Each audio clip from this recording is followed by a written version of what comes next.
Bienvenue à nouveau au Global Azure. Je vous accueille avec Philippe et François.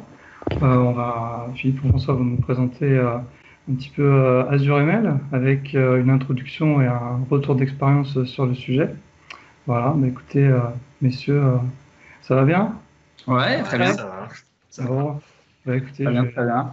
je vais vous laisser la parole alors. Ok, Allez-y. merci beaucoup. Bonne session. Merci. Ok, alors du coup, bienvenue pour cette première session dev de la journée. Alors dev, en plus, c'est vrai que nous on est des profils dev, mais du coup on va vous parler d'un peu de machine learning, donc on sort un petit peu de notre domaine habituel.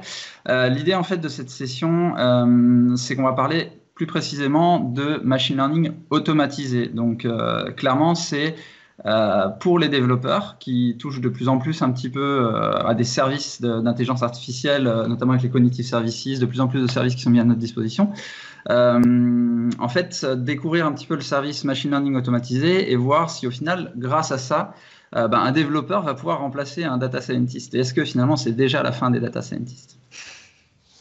Je présente rapidement donc Philippe Didier Georges. Je suis notamment cofondateur du MEX Strasbourg, je suis MVP Microsoft et jusqu'à il y a quelques jours, j'étais encore CTO de Versus Mind, du coup, où j'ai travaillé avec François.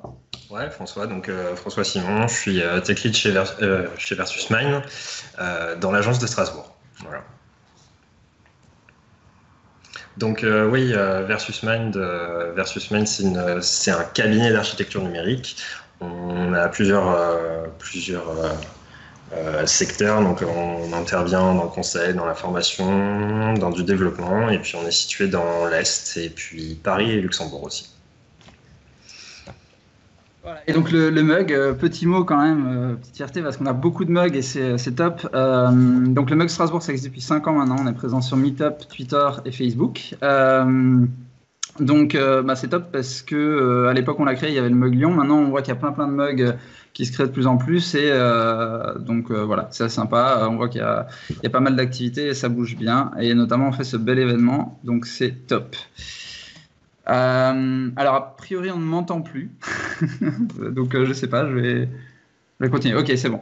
Alors le principe de la session aujourd'hui, c'est qu'on est parti d'un constat de développeur avec François, avec nos discussions, c'est que on parlait beaucoup de machine learning, on s'y intéressait beaucoup, on trouvait que ça avait l'air vachement cool, ça nous attirait beaucoup en tant que développeur, mais quand on commence à rentrer dans la pratique, c'est pas si facile. Il y a beaucoup de maths et donc en fait on se heurte à déjà un mur qui est il y a beaucoup de compétences à acquérir, de connaissances à acquérir avant de pouvoir attaquer sur le machine learning un petit peu classique. Du coup, pourquoi est-ce que c'est compliqué? Parce que quand on voit le machine learning, en fait il y a pas mal d'opérations à faire. Déjà, il y a la partie qu'on voit tous un petit peu, qu'on imagine tous, c'est la partie modèle. Les fameux modèles qu'on va utiliser qui sont déjà faits pour nous dans les cognitive services. En fait, il y a la partie entraînement, évaluation. Il y a la partie qui s'appelle featuring. Donc, featuring, c'est de caractériser les données d'entrée pour pouvoir les exploiter derrière. Et il y a la partie acquisition et compréhension des données où le data scientist fait aussi beaucoup de travail pour agréger toutes les données, bien les former, combler des trous, enfin avoir une base de connaissances de qualité. En fait, c'est ce qui va vraiment permettre de développer des modèles efficaces derrière. Donc, il y a beaucoup de travail là-dessus. Et après, bien sûr, il y a la partie déploiement et mise à disposition de ces modèles pour l'exploitation par les développeurs.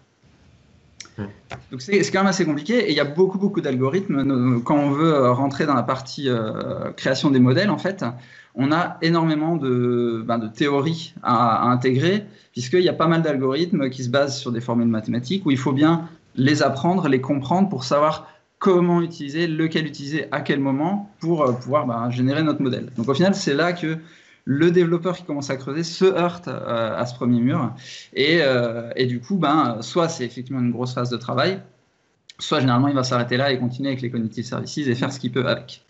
Le principe du machine learning automatisé, en fait, ça va être de dire, final, toute cette complexité pour la recherche du modèle, c'est le service qui va s'en charger. C'est-à-dire que en tant que développeur, moi, je suis chargé de lui donner mon dataset, de lui dire quel est au final le résultat que je cherchais, qu'est-ce que doit me donner, quelle est la cible, la target de mon modèle, qu'est-ce qu'il doit prédire ou me donner comme résultat, et lui donner en gros une contrainte de temps et de coût, c'est-à-dire que comme le modèle, le principe, c'est qu'il va essayer tout un tas il va essayer d'assembler différents modèles avec des features, des algorithmes différents paramètres pour essayer de trouver le meilleur modèle. C'est, j'allais dire, presque du monkey ML, mais bon, il y a quand même un peu une logique derrière, c'est pas totalement aléatoire.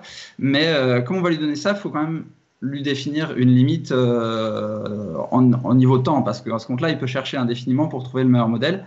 Donc une fois qu'on lui a donné ça, lui il fait ses tests sous forme d'itération et derrière il nous donne en fait un leaderboard avec tous les modèles qu'il a générés et le score qu'ils obtiennent. Alors le score en fait ça va se faire tout simplement, on va prendre, si vous avez vos données, vous avez par exemple 100 lignes de données, du coup on va prendre les 90 premières lignes pour l'entraînement. Et les 10 dernières, en fait, on va les garder juste pour valider la prédiction. C'est-à-dire qu'on va entraîner le modèle avec nos 90 premières données, nos 90%, et les 10% restants, en fait, on va faire la prédiction du résultat qu'on aura et valider est-ce que c'est juste ou pas. C'est ce qui nous permettra d'avoir ce score. Et donc, le principe, c'est que derrière, une fois que le système a fait automatiquement la recherche de modèle, il va me dire, voilà, j'ai mon modèle numéro 1 qui a un score de 95%, donc je suis capable de prendre celui-là et de l'utiliser directement. Et donc, c'est le système qui a fait ce travail en fait d'assemblage un petit peu de tous ces algorithmes et qui me donne un modèle le plus efficace possible. Alors aujourd'hui sur le service Azure Machine Learning automatisé, on a 3 types de modèles qu'on est capable de générer. Le premier modèle, c'est un modèle qu'on appelle de classification. Donc classification, typiquement, c'est on va faire un modèle qui va caractériser nos données, faire de la featurization. Du coup, ça va servir pour des scénarios où on va faire de la reconnaissance d'images, donc reconnaître un chat, un chien, est-ce que c'est une pomme, une poire, ce genre de choses.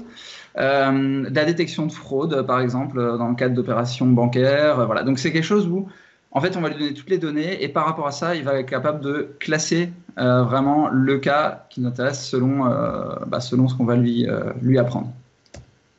Ensuite, on a un deuxième type de modèle qui est possible, c'est les régressions. Donc régression, c'est de faire une prédiction d'une valeur selon un ensemble de paramètres. Donc par exemple, comment prédire le prix d'une course de taxi, du baril de pétrole. Donc là, en l'occurrence, ça va être, on lui donne beaucoup de paramètres qui peuvent faire varier. Donc par exemple, la course de taxi, ça va être la ville de départ, la ville d'arrivée, la compagnie de taxi, l'heure ou le jour à laquelle on le prend, etc. Ça nous calcule.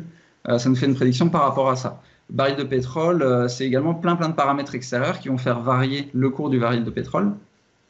Du coup, en fait, on va lui donner toute une grosse masse de données là-dessus, et c'est lui qui va nous générer le modèle qui permet de faire cette précision. En fait, ça va être pratique par rapport à un modèle où on va faire l'algorithme nous-mêmes, les règles de calcul nous-mêmes. Quand vous avez énormément de paramètres, ça va être beaucoup plus efficace de passer par un modèle de machine learning qui va pouvoir s'adapter tout seul, plutôt que de vous-même définir ses règles.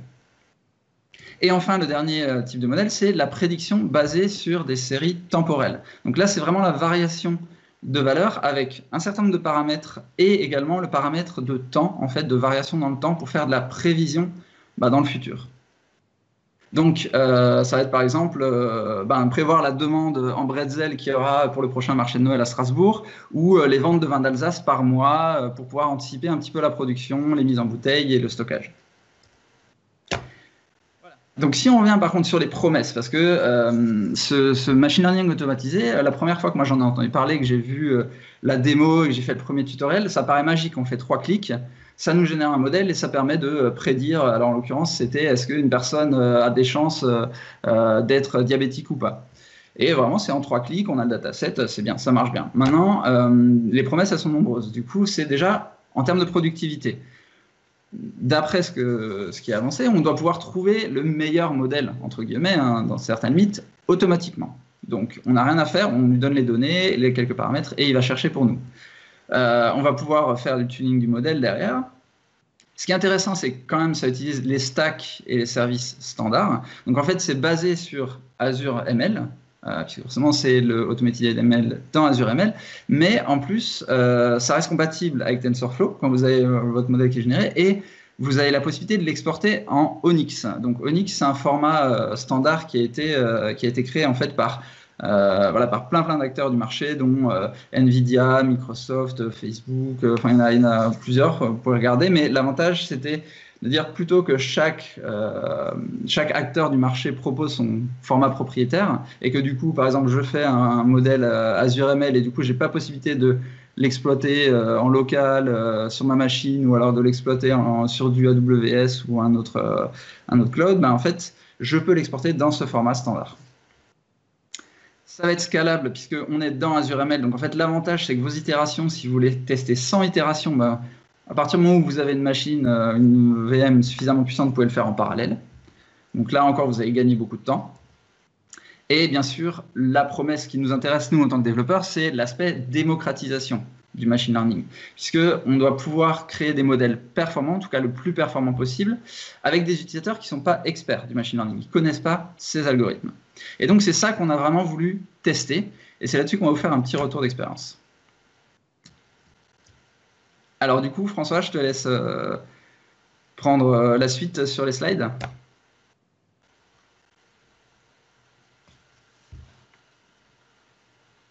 François, c'est à toi pour le pitch. Pardon, j'étais en coupé.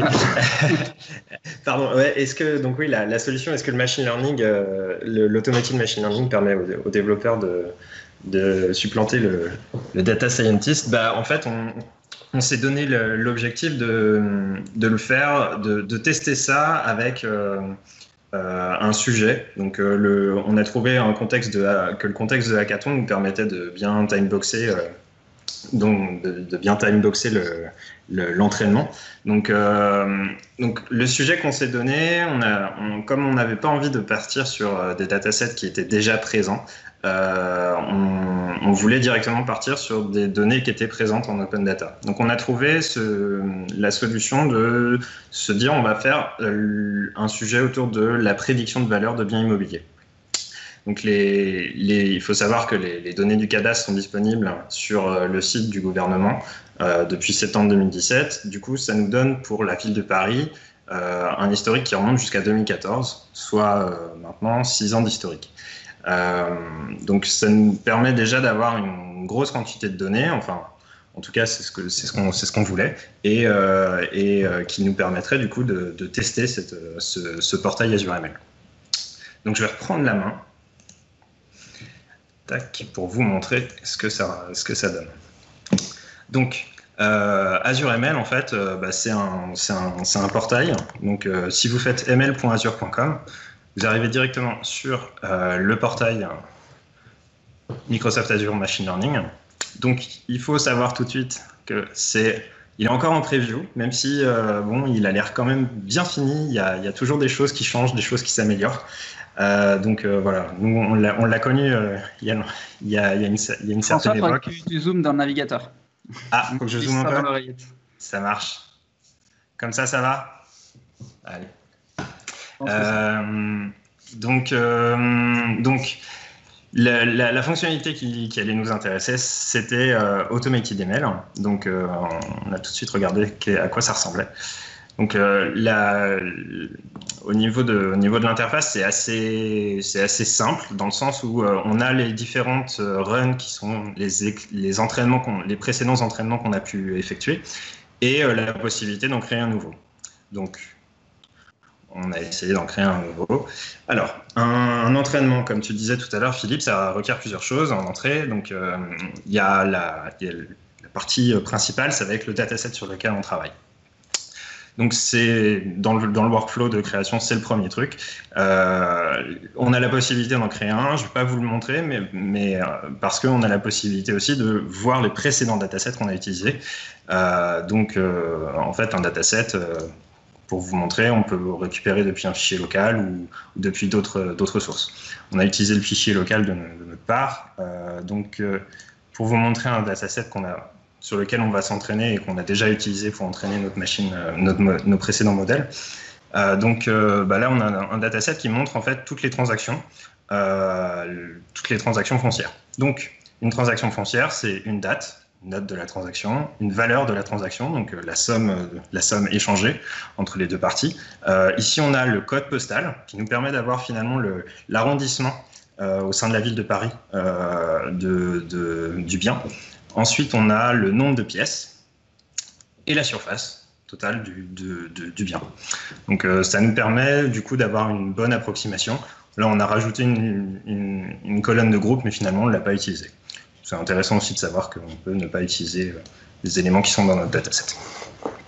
Alors, une fois qu'on a sélectionné notre dataset, on passe à la suite et sur cette page, on va retrouver des éléments qui sont globaux pour tous les types d'entraînement. Donc, dans ces éléments globaux, il y a d'abord, je commence par le deuxième, mais c'est vraiment le plus important, c'est qu'est-ce qu'on veut prédire? Quel est l'élément qu'on veut prédire? Là, ça va être la valeur foncière. Nous, ce qu'on veut, c'est voir la valeur des biens au fur et à mesure du temps. OK. Maintenant, on peut aussi regrouper les différents entraînements sous un label. Donc là, le libellé, ça vous permet en fait finalement d'avoir une dimension projet au sein d'Azure ML. Donc du coup, on pourra les retrouver tous les différents projets dans les experiments plus tard. Je vous présenterai ça tout à l'heure. Donc ça permet de les regrouper. Donc là, je vais choisir celui du Global Azure Bootcamp 2020. Alors, ensuite, on choisit le cluster d'entraînement. Donc là, finalement, il faut voir ça comme une VM. C'est une VM au sein de votre portail Azure qui vous permet d'exécuter l'entraînement. Là, j'en choisis une. Si jamais, et ça peut être intéressant, vous pouvez aussi en créer une directement via le portail qui est déjà fait. Alors, une fois qu'on a sélectionné tout ça, on passe à la suite et c'est là qu'on rentre vraiment dans des choses qui sont un petit peu plus touchy. En tout cas, il faut maîtriser ce qu'on fait. Donc là, sur la partie type de choix, donc c'est ce que tu disais Philippe tout à l'heure, il faut choisir en fait quel type d'entraînement on veut faire. Donc là, notre objectif, c'est sur une abscisse de temps, on veut voir en fait l'évolution du prix d'un bien dans le temps. Donc ce qui va nous intéresser ici, c'est de faire un entraînement de prévision sur le temps. Donc pour ça, il faut un abscisse, l'abscisse de temps. On a de la chance, on en a une dans notre dataset. Donc on choisit la colonne dans notre dataset. Et ensuite, on peut rajouter une notion de discriminant. Donc en fait, c'est une sorte de regroupement par type par colonne. Donc pour savoir quel type de discriminant vous voulez faire, en fait, il faut prendre un peu de recul métier et se dire quels sont les éléments qui sont profondément changeants par rapport à la prévision que je veux faire. Donc là, on s'est dit, en tant que chercheur, en tant que futur investisseur immobilier, moi, ce que je veux éventuellement rechercher, c'est filtrer selon le code postal. Donc là, par arrondissement, et typiquement selon le nombre de pièces. Donc si je veux un F1 dans le 8e, par exemple. Voilà, il y a plein de choses. On peut aussi rajouter du deep learning. Ça va vous rajouter en plus des algorithmes qui sont déjà prévus dans AutomatedML. Ça va rajouter des algorithmes qui font du deep learning. Faut savoir que ça prend énormément de temps en plus. On a testé, ça prend 10 fois plus de temps. Ensuite, on va rajouter des choses en plus de ça, sachant que ça fonctionne tel quel. On peut aussi tuner un peu d'autres éléments de configuration. Donc, parmi toutes celles qui sont disponibles, j'aimerais attirer l'attention sur deux qui sont quand même assez importantes. C'est les critères de sortie. Donc, c'est des éléments qui vous permettent de maîtriser le temps d'entraînement que va prendre le machine learning automatisé. Là, en l'occurrence, donc vous avez soit un élément de temps pur, donc au bout de 3 heures, tout s'arrête. il reprend il regarde les différents modèles qu'il a pu faire et il vous donne le meilleur. Donc ça a la problématique que potentiellement vous n'avez pas le meilleur idéal, mais vous l'aviez décidé, c'était 3 heures maximum. Ou alors, d'ailleurs, on peut aussi ajouter une notion de pourcentage. Donc si vous avez une réussite, si vous décidez qu'un modèle qui réussit à 97%, c'est un modèle qui vous convient, vous pourriez mettre 97% et on s'arrête là. Bon. Une fois qu'on a défini tous ces arguments supplémentaires, on peut lancer l'entraînement. Donc une fois qu'on a cliqué sur Finish, réellement, qu'est-ce que fait le portail Azure? Il crée une nouvelle run. Une nouvelle run, elle est réellement modélisée au sein du portail, donc on peut avoir accès aux différents éléments. Le souci, c'est que en tout cas en plus en septembre, on n'avait aucun retour en fait sur si on avait une erreur. Et là-dessus. Oui, tout à fait. Du coup, effectivement, donc là, la première fois qu'on s'est lancé dans l'expérimentation, c'était lors du hackathon qu'on a fait en septembre. Et donc à l'époque, c'était vraiment assez récent le service. Et du coup, on a fait ça, on a lancé. Donc on avait montré exactement ce que tu as fait. On avait fait un premier dataset et là, ça a planté et ça nous a mis error. Sans rien d'autre. Donc en fait, on était là, c'est bon, ok, donc ça plante, on ne sait pas pourquoi, et en même temps, on ne sait pas ce que fait le service, vraiment en fond, donc ça va être un peu compliqué à débugger. Donc on a creusé, on n'a pas tout trouvé, on s'est dit bon, on va partir sous un autre angle, c'est pas grave, il y a d'autres façons de faire du automated ML, là c'est vraiment depuis le portail, la version complètement packagée. Il y a une autre version en fait qui est un peu moins méta où on va passer vraiment par les outils des data scientists qui sont les notebooks Jupyter. Donc en fait, quand vous voulez commencer à travailler avec un notebook sur Azure ML, la première étape c'est d'aller en fait depuis le portail créer un compute, donc une instance en fait une VM qui va vous permettre de travailler avec tous les outils de Jupyter.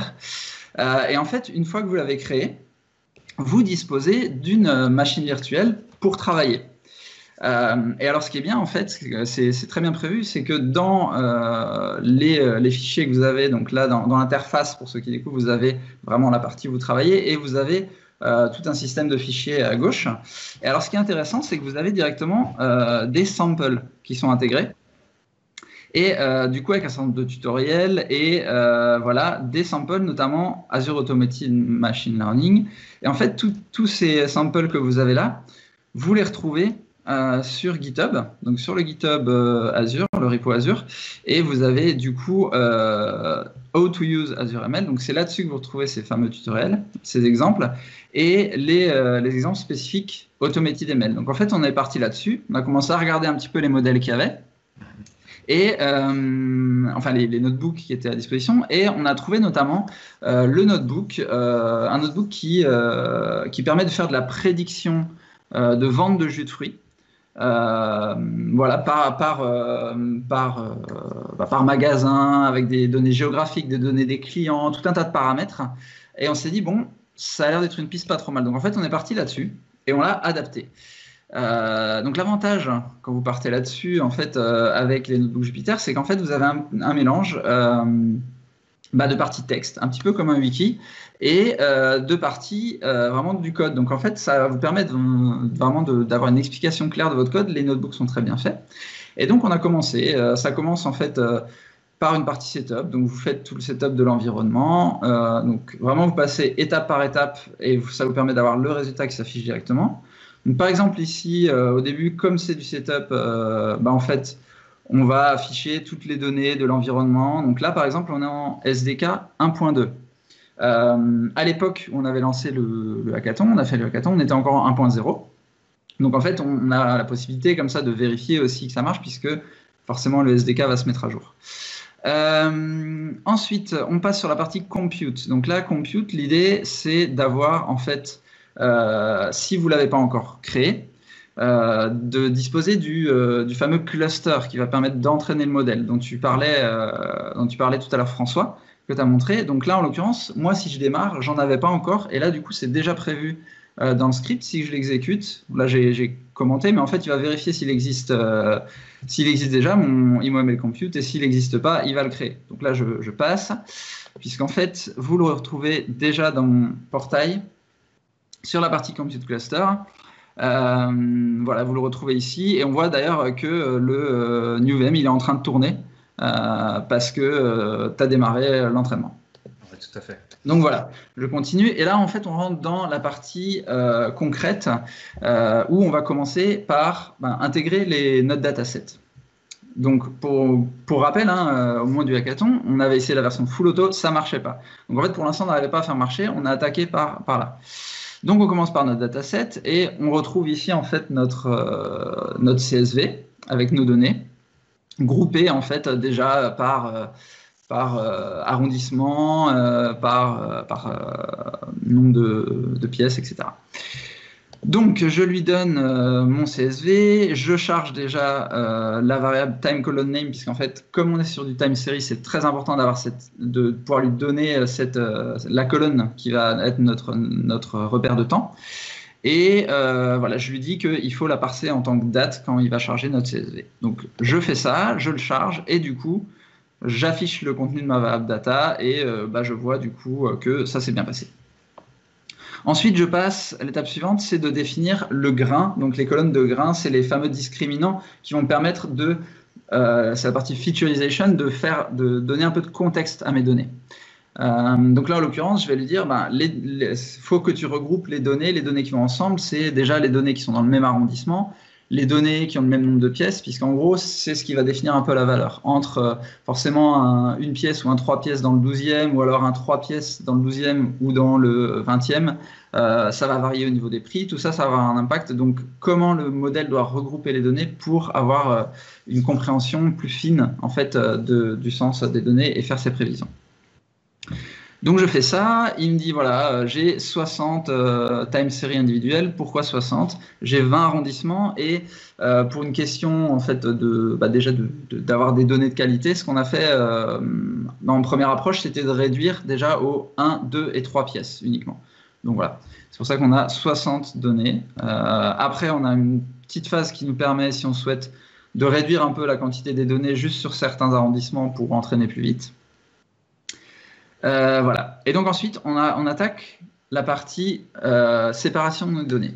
Donc si vous vous rappelez, j'avais dit au moment où il y avait la slide avec la partie que fait la partie AutoML, j'ai dit en fait on a besoin de, comme on va tester plusieurs modèles, le AutoML va nous générer différents modèles, il faut être capable de noter ces modèles, de voir quelle est leur efficacité. Et pour ça, en fait, on va sortir une partie des données. Donc nous, en l'occurrence, on a 6 ans d'historique. Donc en fait, ce qu'on va lui dire, c'est les 12 derniers mois, tu me les sors et je prends que les 5 premières années pour entraîner mon modèle. J'entraîne mon modèle avec les 5 premières années et on verra après que les 12 derniers mois, en fait, comme on a déjà les valeurs réelles, le jeu, ça va être que mon modèle prédise les valeurs pour ces données-là et qu'on puisse les comparer pour avoir un score. Donc voilà, je fais ça, je fais ma séparation et comme je suis en fait dans Azure ML, je suis lié à un storage et donc grâce au storage, en fait, les données d'entraînement et de test, je les enregistre dans des petits fichiers CSV, comme ça, j'aurais pas besoin de refaire systématiquement ce traitement. Donc je les retrouve ici, par exemple, si je prends la partie train, donc en fait, vous avez mes données depuis 2014 et ça va jusqu'à 2018, mais toutes les données de 2019 ont été sorties dans la partie test qui va nous servir à noter le modèle derrière. Ok, une fois que ça c'est bon, je crée le dataset pour l'entraînement à partir de ce fichier CSV.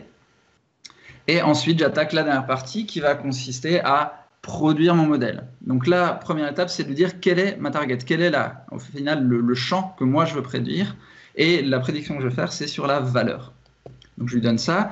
Et ensuite, j'arrive dans la partie entraînement où en fait je dois définir toutes les propriétés, tous les paramètres pour mon entraînement. Donc là on retrouve en fait le dernier écran qu'on avait sur la version automatique et donc je lui dis que c'est une tâche de type forecasting.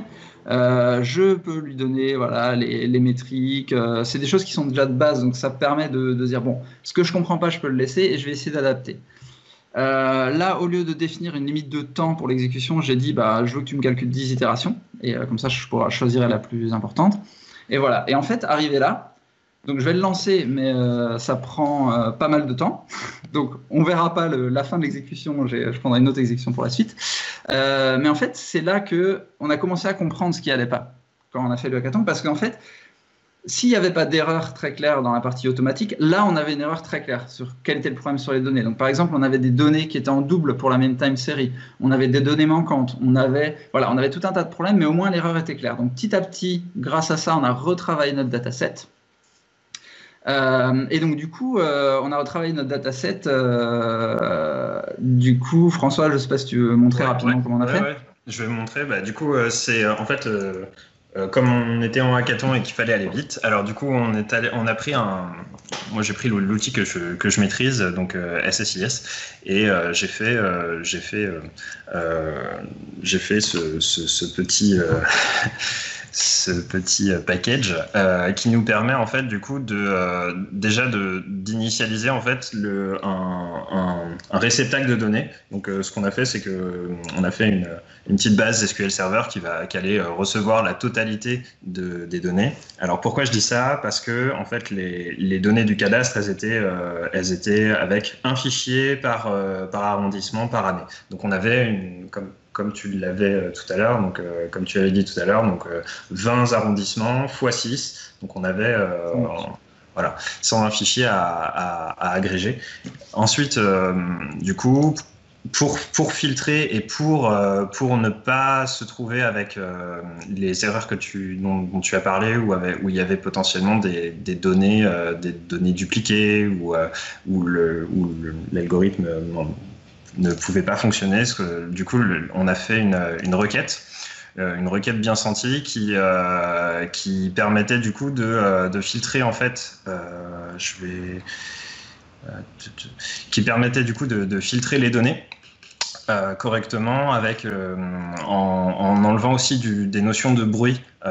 Typiquement, il y avait énormément de biens qui avaient été vendus à l'euro symbolique ou des choses comme ça, et c'est des choses qu'on veut extraire en fait des données.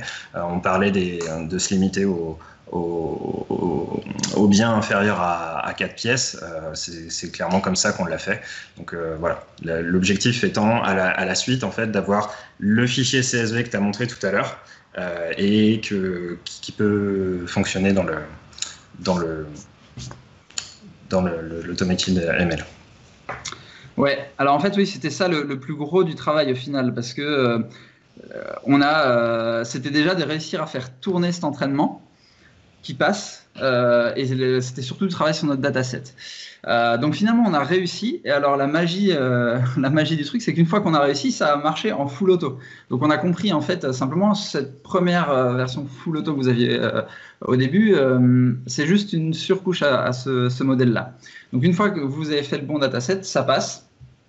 Mais ça nous a permis de comprendre un petit peu ça. Et alors, ce qui est sympa, c'est qu'une fois que vous avez réussi à faire tourner ça, vous pouvez récupérer le meilleur modèle et faire de la prédiction. Du coup, avec votre jeu de données de test. Et une fois que vous avez ça, en fait, il vous génère déjà un petit graphique. Alors bon, il n'est pas top parce qu'on le voit, en fait, il y a des valeurs extrêmes. Donc on a moins de valeurs extrêmes lors du hackathon parce que les valeurs s'arrêtaient à 2018. Sur 2019, il y a eu des nouvelles valeurs un petit peu délirantes. Donc c'est pour ça qu'on fait du nettoyage. Mais du coup, ça vous permet de voir un petit peu le décalage par rapport à la tendance. Mais bon, là, le graphique n'est pas top. On va vous le montrer un peu plus en détail après. Mais voilà, donc ça vous permet déjà d'estimer la justesse de votre meilleur modèle. Et donc, une fois que vous avez fait ça, le script vous permet d'aller encore plus loin, enfin le notebook, c'est-à-dire que vous pouvez développer, en fait, il va générer pour vous ce qu'on appelle les scripts de scoring, le script qui vous permet de l'appeler en tant que service web et packager ça dans un Docker que vous allez ensuite pouvoir déployer sur en fait, une Azure Container Instance. Et du coup, votre modèle sera disponible sous forme d'API pour être appelé. Donc voilà, et donc on a fait ça, on est arrivé au bout. Du coup, François, je te propose de montrer juste cette partie, mais côté portail. Parce qu'au final, là, on reste vraiment... Tout à fait. Tout à fait. En fait, tu l'as dit tout à l'heure, le notebook utilisait énormément le SDK en fait de Azure ML. Et ça permet en fait que les notions du notebook et ce qu'on fait finalement dans le portail de Azure ML sont intégrés dans le portail. Donc les runs que tu as pu lancer, on voit d'ailleurs la run d'Automated ML que tu viens de lancer, elle est présente en première ici. Elles font partie du portail. Ce qui est intéressant à voir aussi dans le portail, c'est que du coup, on peut justement, je vous le disais tout à l'heure, voir les experiments. Donc, les expériences, c'est les différents projets finalement, les différents drapeaux sous lesquels on regroupe les différentes runs. Donc là, on peut regarder par exemple celle qu'on avait fait un petit peu plus tôt. On peut voir dataset. Ah, ouais, c'est pas grave. C'est quand même celle-ci que je vais montrer. donc, par exemple, on a celle-là. On peut regarder le run. On peut voir les différents runs, pourquoi ils ont fail, pourquoi ils ont été annulés. Là, par exemple, celui-ci qui a réussi. On peut voir le résultat du run. Et ce qui est intéressant, c'est qu'on voit tout de suite sur une run, dans le détail, le best model et un résumé un petit peu de qu'est-ce qu'il a eu ce best model. Donc là, on voit quel est l'algorithme, par exemple, qui a été choisi pour ce best model. Et puis, on peut aller vers ce modèle. Donc, on a aussi accès à l'intérieur de Azure ML à la liste des modèles qu'on a créés. Il faut savoir que aussi on pourrait s'intéresser aux modèles qui n'ont pas été sélectionnés comme best model. Ça n'a pas forcément de sens, mais voilà, on y a aussi accès. Sur ce best model, par exemple, on voit qu'il n'a pas été déployé. Alors c'est là où on fait. J'essaye de vous faire les connexions par vous-même. C'est que toi tout à l'heure, Philippe, tu parlais de déploiement. Ils sont aussi intégrés à l'intérieur de Azure ML. On peut se dire, ce modèle, j'ai envie de le déployer. Donc on va cliquer sur Deploy et on va pouvoir sélectionner, comme tu l'avais montré tout à l'heure, soit un Kubernetes, soit un container dans Azure et rajouter finalement ce modèle en déploiement. On peut voir aussi du coup la liste des modèles qui ont été déployés, qui sont regroupés sous les endpoints. Endpoints, pourquoi? Parce que en fait, chaque modèle déployé est un modèle qui est accessible via une interface REST donc des calls HTTP sur Azure. Donc typiquement là, on a un vieux modèle. Pour vous montrer rapidement, ça prend du temps. Voilà. Donc là, on a l'état en fait de notre endpoint. Il est dans un Azure Container et on peut l'appeler sur cet endpoint. Voilà. Donc c'est là où on a pu réellement concrétiser quelque chose pour notre hackathon et montrer quelque chose avec un résultat. C'est que une fois qu'on a un modèle, on a envie de présenter en fait qu'est-ce qui rend. Si je vais avant que tu bascules sur l'application, est-ce que tu peux juste remontrer dans le modèle le graphe pour donner une idée de la justesse du modèle qu'on a pu générer? Tout à fait. Parce que c'est ça la grosse question, c'est est-ce qu'on arrive à générer un modèle qui soit performant? Donc depuis l'expérimentation. Tout à fait. Alors attends, je vais prendre une expérimentation d'hier. Ouais. Completed. On va prendre celle-ci. Ouais, pas une qui est failed. Ouais, ce serait mieux. Ah. Ok. Et puis, on peut voir... Ouais, sur modèle. Je sais plus... Ouais, stack ensemble. Ouais, c'est ça. Là, on voit la visualisation. Avec la visualisation, en fait, ça ressemble en fait à ce que tu as montré tout à l'heure avec le graphe. Et en effet, là, on a quelque chose qui est intégré au sein du portail. Voilà. Et on voit effectivement que dans nos valeurs extrêmes, ça commence un peu à partir en latte, mais qu'au début, on n'est pas trop mal quand même sur ouais, exact. Alors, du coup, une fois qu'on a cet endpoint, nous, ce qu'on s'est dit, c'est on va faire une petite application Angular, donc qui va nous permettre via un petit formulaire, de pouvoir présenter un résultat. Donc voilà, c'est un petit truc avec du material design à l'arrache. Donc là, en fait, il faut remontrer tout. Pour query le modèle, il faut lui donner toutes les colonnes avec lesquelles on s'est entraîné. On l'a entraîné. Donc là, typiquement, on va lui donner une date d'achat, une surface, un nombre de pièces et un code postal. Donc si je lui demande une prédiction là-dessus, donc en fait là l'idée c'est d'envoyer pour chaque objet, en fait pour chaque point qu'on veut prédire, on va lui envoyer autant d'objets. Donc là je lui ai envoyé une prédiction avec la date plus un mois plus un mois plus un mois jusqu'à pour avoir 12 occurrences, et ça nous permet d'avoir un résultat sur 12 points sur l'année. Donc là, on a une prédiction pour un 45 mètres carrés de pièces dans le premier arrondissement. Si par exemple, j'ai une envie de faire un achat plutôt pour genre l'année prochaine, avec un 30 mètres carrés, un studio de 30 mètres carrés dans le 8e arrondissement, par exemple.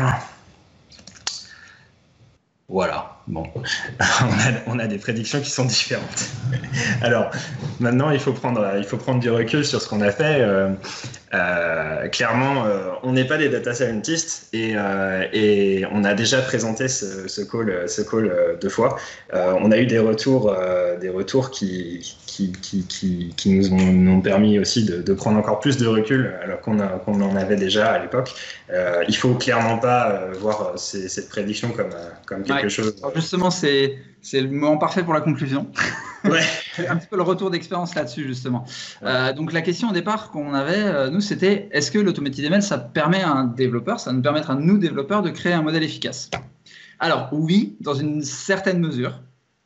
Par contre, en fait, si on reprend un petit peu vraiment l'ensemble du travail que ça implique, au final, on se rend compte que le Automated ML, c'est juste cette petite partie-là. Donc au final, il y a une énorme partie du travail qui ne s'improvise pas. Et donc, on a un gros travail d'analyse et de préparation des données qui est nécessaire. Et c'est là-dessus, en fait, qu'on a dû vraiment apprendre le plus. Les résultats, au final, ils sont corrects, mais clairement pas aussi optimum qu'un data scientist. En fait, on a vu les limites parce que dans notre dataset, déjà pour nettoyer, on a dû prendre des partis pris qui étaient un petit peu violents. C'est-à-dire que quand il nous manquait des données, on faisait des regroupements. Ou alors, par exemple, si on avait dans notre regroupement plusieurs valeurs, on a fait le choix de faire une moyenne. Donc, c'est pas top. Et on voit que globalement, sur la tendance, c'est OK. Mais clairement, on n'a pas un modèle au niveau de ce que ferait un data scientist. Alors, ce qui est intéressant, c'est que le système n'en est encore qu'à ses débuts. Et surtout, était à ses débuts en septembre, on l'avait évolué. Donc maintenant, par exemple, quand vous avez un problème dans votre dataset et que vous lancez le full auto, vous avez une erreur qui est beaucoup plus parlante. Déjà, c'est bien. Par contre, ça évolue beaucoup. Et donc, il y a déjà eu des breaking changes sur les derniers mois. C'est-à-dire que à l'époque, nous, sur la première version, on avait fait sur la V1, on est sur la 1.2, du coup, les notebooks, l'approche a complètement changé, et surtout, on a dû retravailler parce qu'on n'avait pas les mêmes résultats avec le même dataset en mode full auto. Donc, on a déjà des approches qui sont différentes, et bon, ça évolue, il faut se tenir au courant. Par contre, c'est effectivement un très bon point d'entrée pour les développeurs dans le monde de la data science. C'est-à-dire qu'au lieu de se heurter à ce premier mur, déjà, on s'enlève une première difficulté, et comme tu disais, sur les retours qu'on a eus avec les échanges avec des data scientists, ils nous ont dit au final, oui, ce que vous avez remonté, c'est notre travail quotidien, quoi. C'est ça, on travaille nos datasets, on les améliore tout le temps, et c'est principalement ça. Voilà, donc comment est-ce qu'on pourrait améliorer le modèle qu'on a généré ici? En gros, ce serait un travail sur les données avec des compétences peut-être qu'on n'a pas et qu'il faut développer, avoir du coup plus de critères, des meilleurs traitements, des valeurs multiples et des valeurs manquantes, des valeurs extrêmes également, un meilleur nettoyage pour pouvoir bien gérer, parce que par exemple quand on a une pièce de 10 mètres carrés qui est vendue 400 millions d'euros ou un 150 mètres carrés dans le premier arrondissement qui est vendu 1 euro symbolique, faut pouvoir gérer ça pour pas que ça nous plombe notre prédiction. Optimisation manuelle du modèle, puisqu'en fait une fois qu'il nous a trouvé la meilleure association de modèle, en fait on peut reprendre ça et le passer vraiment dans un mode Azure ML complètement manuel et reprendre simplement, puisqu'en fait il a choisi pour nous le meilleur algo, la meilleure association d'algo, donc on peut le faire, et surtout on va pouvoir mettre toute la partie cleaning et préparation des données dans Azure ML, puisque là, pour aller vite dans le cadre du hackathon, on s'est lancé sur ce qu'on connaissait, mais voilà, il y a des outils intégrés à Azure ML qui vont le faire très très bien. Et donc, enrichissement continu, après mettre un process qui va nous permettre constamment en fait, d'aller rechercher les dernières données, d'enrichir notre dataset pour en fait, améliorer notre modèle et qu'il soit de plus en plus précis. Voilà, donc pour le mot de la fin, on s'est dit qu'on allait laisser ça à un développeur de talent. En la personne de Bill Gates. Et voilà, donc ce sera le mot de la fin. Merci à tous. Et du coup, si on a des questions, c'est le moment. Oui, tout à fait. On a des questions. Est-ce que, c'était à propos il y a un petit bout de temps maintenant, du coup, est-ce que le modèle permet en fait aussi de déterminer un discriminant sur le premier modèle que vous aviez montré? En mode full auto, oui, tout à fait. En fait, c'était les group by. Ouais, mais je pense que de les déterminer automatiquement, dans le sens où on n'aurait pas l'obligation en fait de les setter. En fait, ouais, j'ai vu la question dans le chat rapidement, mais en fait, je pense que en fonction des algorithmes, il y a des algorithmes qui pourraient être cohérents sans faire de groupe et qui arrivent à détecter, à créer aussi des tendances par discriminant. Mais là, l'objectif du discriminant, c'est vraiment de le setter et de forcer l'entraînement à s'exécuter avec ce discriminant.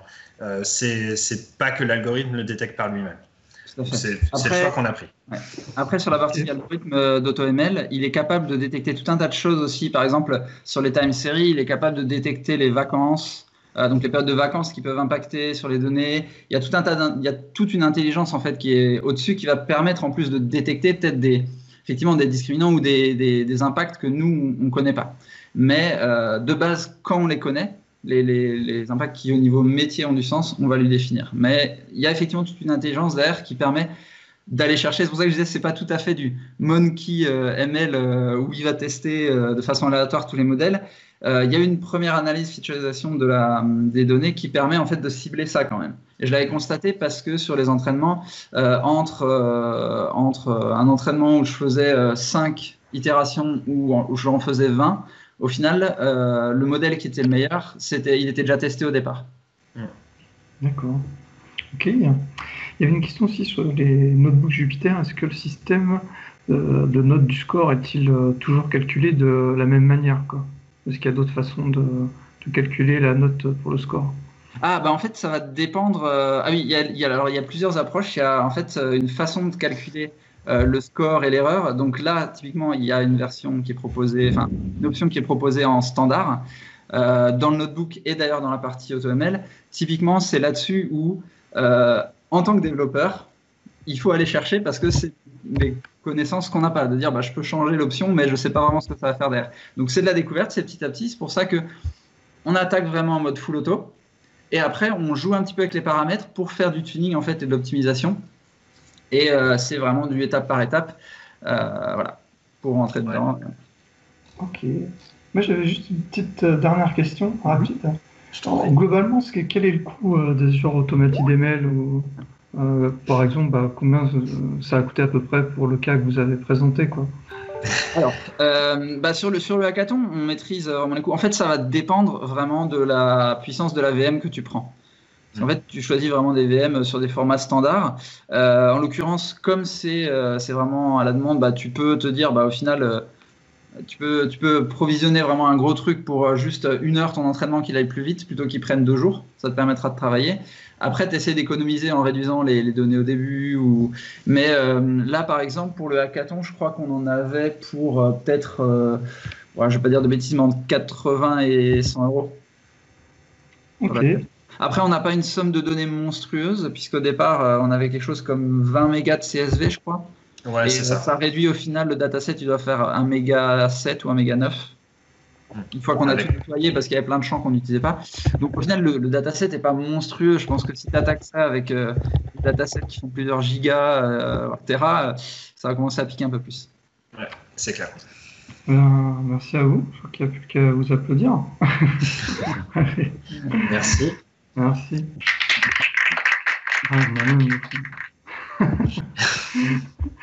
Bon, et puis nous allons enchaîner à 13h avec une nouvelle session sur le déploiement d'applications sur Kubernetes. et donc ce sera présenté par Ocean Delay. Donc on vous dit à tout à l'heure dans 10 petites minutes à peu près. Voilà. Merci à tous. Merci.